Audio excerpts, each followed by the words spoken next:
Hello, in this video I would like to show you how to crochet in the round, but instead of starting with a magic ring, we are going to start with a chain. The magic ring is one of the most popular ways of starting, especially in amigurumi projects, but everybody is different and there are some people who simply don't like it, they find it too finicky. So to start with a chain, we need to create a chain. So we start off with a slip knot. So we make a little X, turn around, grab the yarn and pull it all tight. So that's one slip knot. And now we need to chain 4. 1, 2, 3, and 4.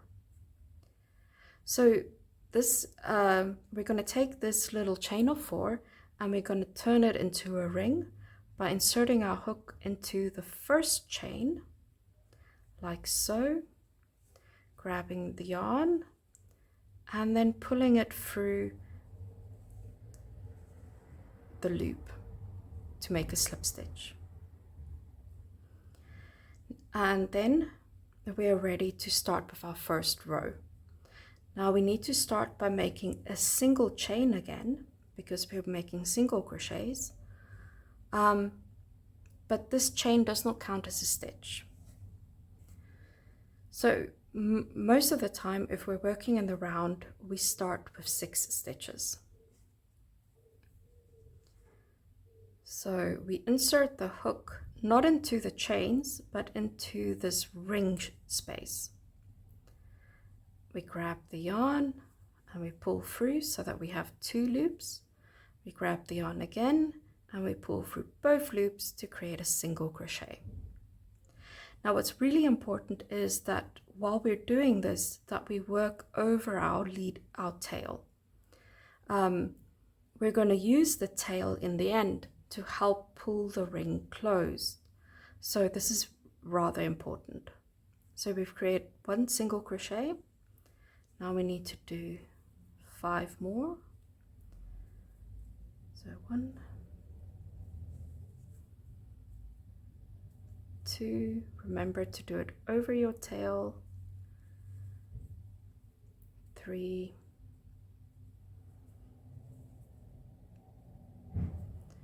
4, and 5. All right. So now we have a ring and we've made 6 single crochets into it.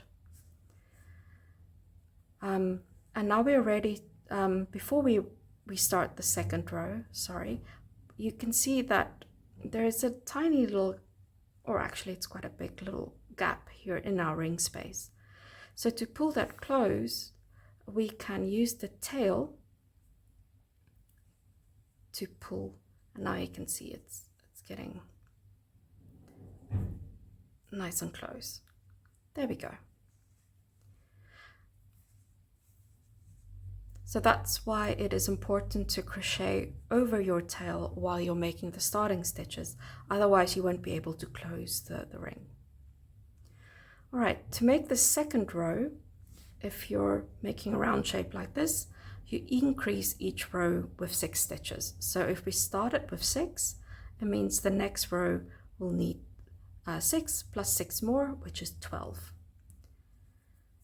That requires us to make 2 single crochets into each of the starting stitches, which is also called an increase. So we insert the hook into the single crochet. This is not it, this is our starting chain, so make sure you ignore it. I like to, for this row, also crochet over the tail just to make sure that it stays in place.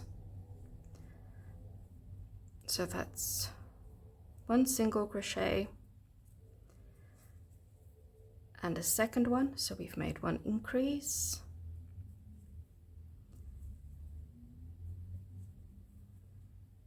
2, 3,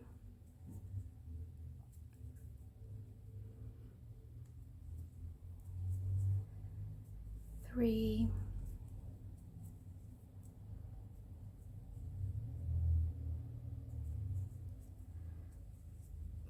4,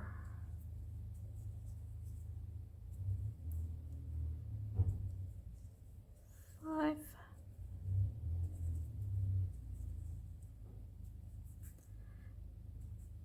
and 6.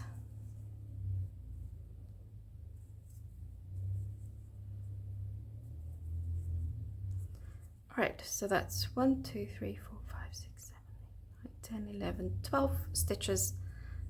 So we have completed row 2. Now if you compare this start to the one using the magic ring, for which I will include a tutorial, you will see that because we started off stitches over a chain space, we started by crocheting over a chain, this first row is a little bit more bulky than the one in the magic ring. But otherwise, you get the same finish.